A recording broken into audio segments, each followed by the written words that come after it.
Good morning, students. I am Mr. Rajiv sir. I am taking geography class, chapter 5. Chapter 5, Major Domains of the Earth. पृथ्वी के प्रमुख परिमंडल. हम लोग इस chapter का major domains of the earth, इस chapter का अधिकांश हिस्सा पढ़ लिए थे. जहां तक हम लोग पढ़े थे आज उसके आगे पढ़ेंगे. ठीक है. कॉन्टिनेंट्स पढ़ रहे थे. कॉन्टिनेंट्स में हम लोगों ने पढ़ लिया था Asia, Europe, Africa, north America. आज हम लोग पढ़ेंगे साउथ अमेरिका. किसके बारे में पढ़ेंगे बच्चों? South America. साउथ अमेरिका भी एक कॉन्टिनेंट है. साउथ अमेरिका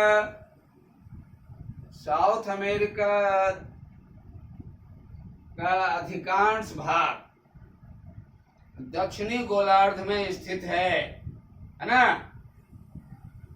विश्व की सबसे लंबे पर्वत श्रृंखला किस गोलार्ध में स्थित है? Lies in southern hemisphere. किस गोलार्ध में है? Southern hemisphere.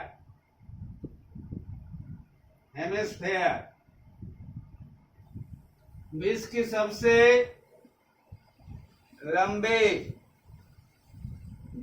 सबसे लंबे पर्वत श्रृंखला, longest mountain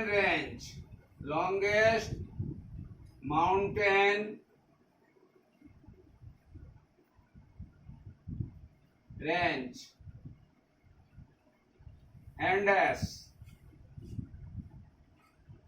Andes is in south America,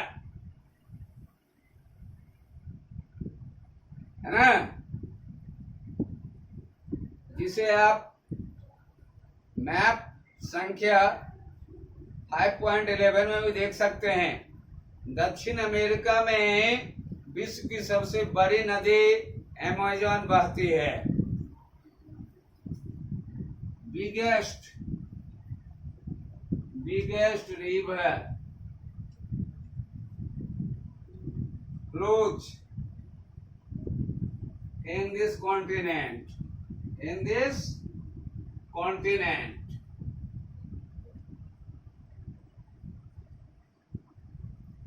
विश्व की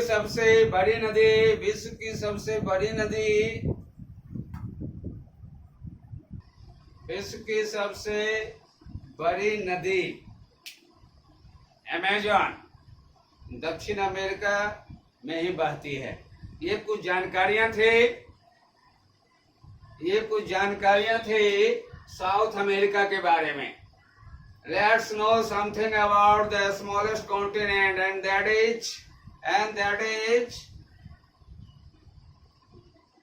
इज ऑस्ट्रेलिया.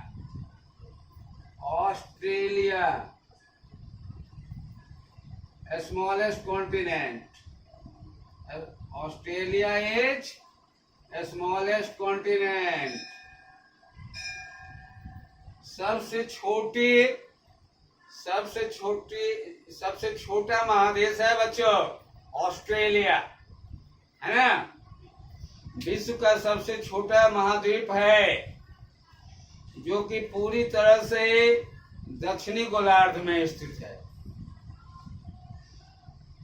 यह चारों तरफ से महासागरों तथा समुद्रों से घिरा है. यह जो महादेश है सबसे छोटा महादेश है जो पूरी तरह से दक्षिणी गोलार्ध में है ना. यह चारों तरफ से महासागरों एवं समुद्रों से घिरा हुआ है. It is surrounded by oceans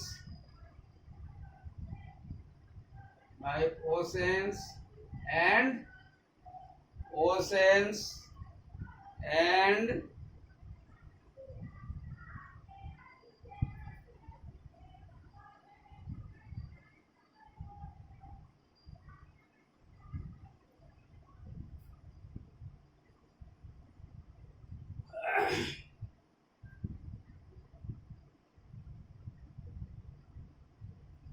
oceans and seas. यह चारों तरफ से जो है ओशंस और सीज से घिरा हुआ है, मतलब कि यह चारों तरफ से महासागरों एवं समुद्रों से घिरा हुआ महादेश है। इसे द्वीपीय महाद्वीप भी कहा जाता है। इसीलिए इस महादेश को आइलैंड कॉन्टिनेंट के नाम से भी जानते हैं। आइलैंड कॉन्टिनेंट, आइलैंड कॉन्टिनेंट क्यों कहा जाता है? आइलैंड कॉन्टिनेंट क्यों कहा जाता है? क्योंकि यह चारों तरफ से महासागरों एवं समुद्र से घिरा हुआ है ना। इसीलिए इसे द्वीपीय महाद्वीप कहा जाता है। और इसके बाद हम लोग जानते हैं, and finally we shall know about the last continent and that is Antarctica. That is Antarctica. Antarctica Antarctica एक बहुत बड़ा महाद्वीप है जो कि दक्षिणी गोलार्ध में स्थित है। दक्षिणी ध्रुव इस महाद्वीप के मध्य में स्थित है। चूंकि यह दक्षिण ध्रुव क्षेत्र में स्थित है, इसीलिए यह हमेशा मोटी बर्फ की परतों से ढका रहता है ना। चूंकि यह दक्षिणी ध्रुव में स्थित है, अंटार्कटिका महादेश यह दक्षिणी ध्रुव में स्थित है यह महादेश, इसीलिए यह महादेश हमेशा मोटी बर्फ की परत से ढका रहता है ना बच्चों? समझ रहे हैं बात को? समझने की कोशिश करेंगे। यहाँ किसी भी प्रकार का स्थायी मानव निवास नहीं है। यहाँ परमानेंटली लोग रहते नहीं हैं। यहाँ किसी प्रकार का स्थायी मानव निवास नहीं है। बहुत से देशों के शोध केंद्र यहाँ पर स्थित हैं। बहुत से देशों के ना रिसर्च स्टेशन यहाँ हैं, है ना। भारत के भी शोध संस्थान यहाँ हैं। भारत के भी रिसर्च स्टेशन यहाँ हैं। इनके नाम है मैत्री तथा दक्षिण गंगोत्री, है ना। दक्षिण गंगोत्री। आइए अब हम लोग जानेंगे हाइड्रोस्फीयर। किसके बारे में जानेंगे बच्चों? हाइड्रोस्फीयर यानी कि जलमंडल। पृथ्वी को नीला ग्रह भी कहा जाता है। पृथ्वी का 71% भाग, पृथ्वी का 71% भाग जल तथा 29% भाग स्थल है। कितना प्रतिशत भाग जल और कितना प्रतिशत भाग स्थल है?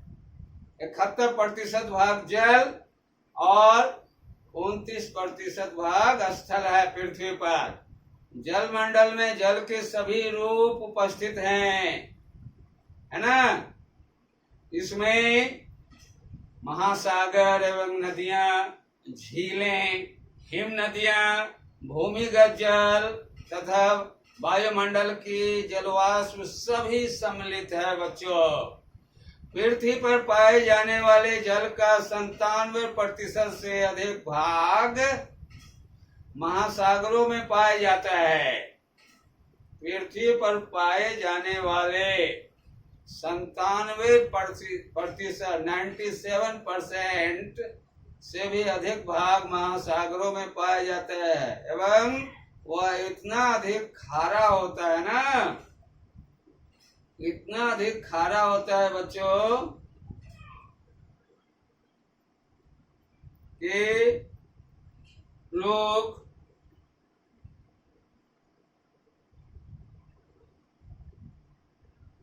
इसको यूज नहीं कर सकते हैं सही से पीने के लिए।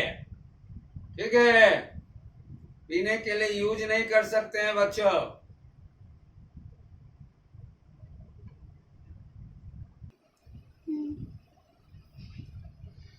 मानव के उपयोग में नहीं आता है।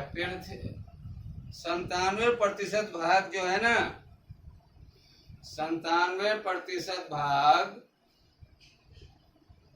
पृथ्वी पर पाए जाने वाले जल का 97% भाग से अधिक महासागरों में पाया जाता है। पृथ्वी पर जितना जल है उसका 90% जल महासागरों में पाया जाता है, एवं वह इतना खारा होता है, इतना खारा होता है कि मानव के उपयोग लायक नहीं माना जाता है। शेष जल 3% जल, 3% से जल का बहुत बड़ा भाग बर्फ की परतों एवं हिम नदियों तथा भूमिगत जल के रूप में पाया जाता है। किस रूप में? शेष जल का बहुत बड़ा भाग बर्फ की परतों एवं हिम नदियों तथा भूमिगत जल के रूप में पाया जाता है। जल का बहुत कम भाग और लवण जल के रूप में पाया जाता है, जो मनुष्य के इस्तेमाल में आता है ना। यही कारण है कि नीले ग्रह में रहने के बावजूद हमें पानी की कमी महसूस नहीं होती है। आज हम लोग यहीं तक पढ़ेंगे बच्चों। हाइड्रोस्फीयर तक हम लोग पढ़े हैं। अब हम लोग ओशंस के बारे में कल पढ़ेंगे। आज के लिए इतना ही। Thanks for being with us. Have a nice day. See you again tomorrow. Okay, bye.